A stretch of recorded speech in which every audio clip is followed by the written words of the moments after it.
آج ادے پور میں جو ہمارے ایک ہندو بھائی کا کسی دو نوجوانوں نے اس کا قتل کیا، میں اس کا کھلا کھلا کنڈیم کرتا ہوں۔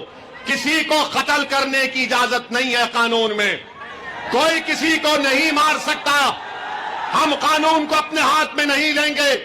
ہاں یقیناً ہم دوبارہ مطالبہ کرتے ہیں کہ نپور شرما کو بھارت کے IPC CRPC کے قانون کے تحت ایکشن لیا جائے، گرفتار کیا جائے، مگر قانون کوئی ہاتھ میں نہیں لے سکتا، کسی کو آپ نہیں مار سکتے۔ یاد رکھو یہ جرم ہے، یہ ظلم ہے۔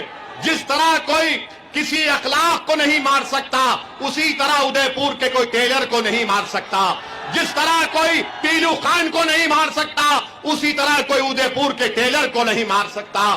جس طرح کوئی رگبر کو نہیں مار سکتا، اسی طرح ادے پور کے ٹیلر کو کوئی نہیں مار سکتا۔ جس طرح کوئی یہاں پہ جنید کو نہیں مار سکتا، اسی طرح ادے پور کے ہمارے ہندو بھائی کو نہیں مار سکتا۔ جس طرح کسی کو گوشت کے نام پر نہیں مار سکتا، اسی طرح ادے پور کے ہمارے ٹیلر بھائی کو کوئی نہیں مار سکتا۔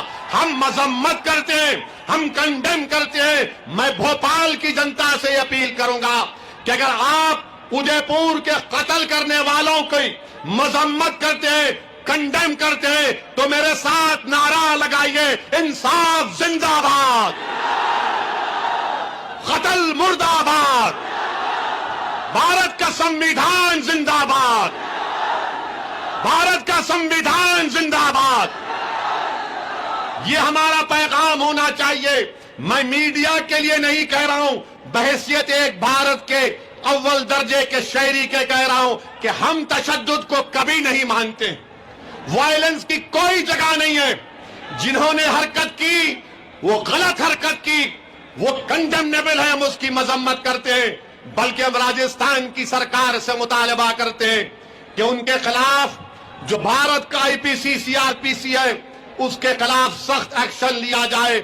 اور میرے عزیز دوستوں اور بزرگوں، یاد رکھو میری اس بات سے، اگر ہم اللہ کے رسول صلی اللہ علیہ وسلم کے امتی ہیں، ان کے غلام ہیں، تو امید مت توڑو نوجوانوں، امید مت چھوڑو، امید کو اپنے ہاتھ سے جانے مت دو۔ یاد رکھو امید مرد مومن ہے خدا کے رازدانوں میں، امید کو کبھی مت چھوڑو، امید کو زندہ رکھو۔ اللہ کے سامنے ہاتھ پھیلا کر گڑگڑا کر دعا کرتے رہو، اللہ کی رحمت جوش میں آئے گی۔ اور تم یہ سمجھو میری اس بات کو، یہ جو بادل ہیں ظلم کے، ناانصافی کے، انشاءاللہ یہ ہٹیں گے ضرور انشاءاللہ تعالی۔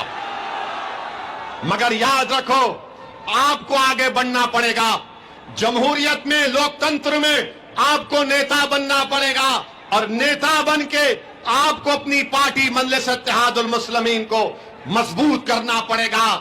آپ اپنے ووٹ سے کامیاب کرو اپنی پارٹی کو۔